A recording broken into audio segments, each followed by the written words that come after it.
missed the deadline or whatever else.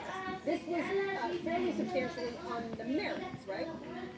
Well, technically, really what this is a failure to state a claim. In other words, the court judge looks at the four corners of the complaint and says, let's assume everything Baldoni says is true. Does he state a claim under the law? In addition, they hadn't alleged enough knowledge that the statements were false.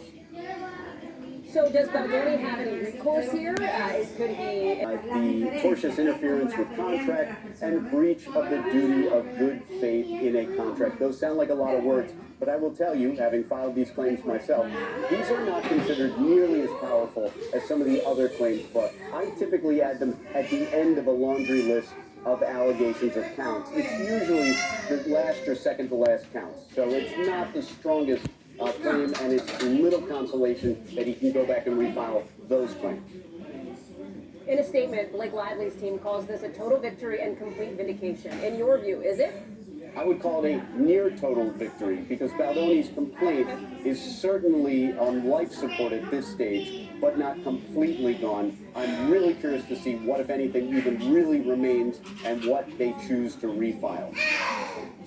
There was also a piece that people might remember where the New York Times was sued, I believe, for libel in this suit as well that was dismissed. The judge threw that out as well. Was it for the same rationale, Danny, or a different reason? Essentially, yes. So if Lively's claims were privileged because she made them to a government agency, then the New York Times reporting on those allegations are similarly privileged, protected. They cannot be defamatory.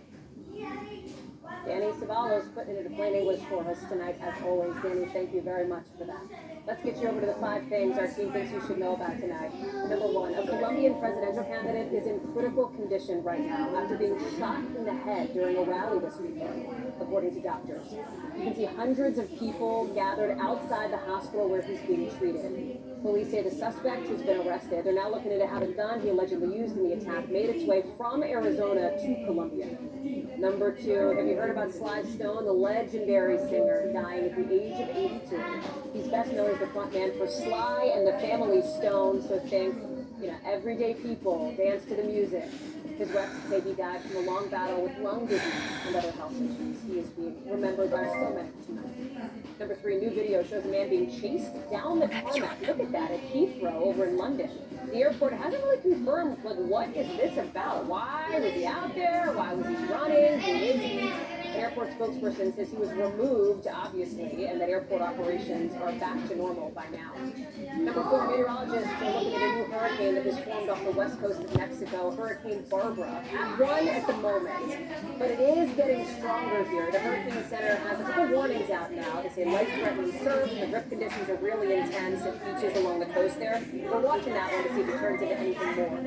Number 5, the Indianapolis Colts announcing that the 3 daughters of owner Jim Irsay will be taking over control of the team after Irsay's death last month. The daughters have been serving as vice chairs. One of them, Carly Irsay Gordon, will take on the role of principal owner all ahead of the next football season, which kicks off in just a few months. Of course, with the Philadelphia Eagles retaining their role as Super Bowl world champions.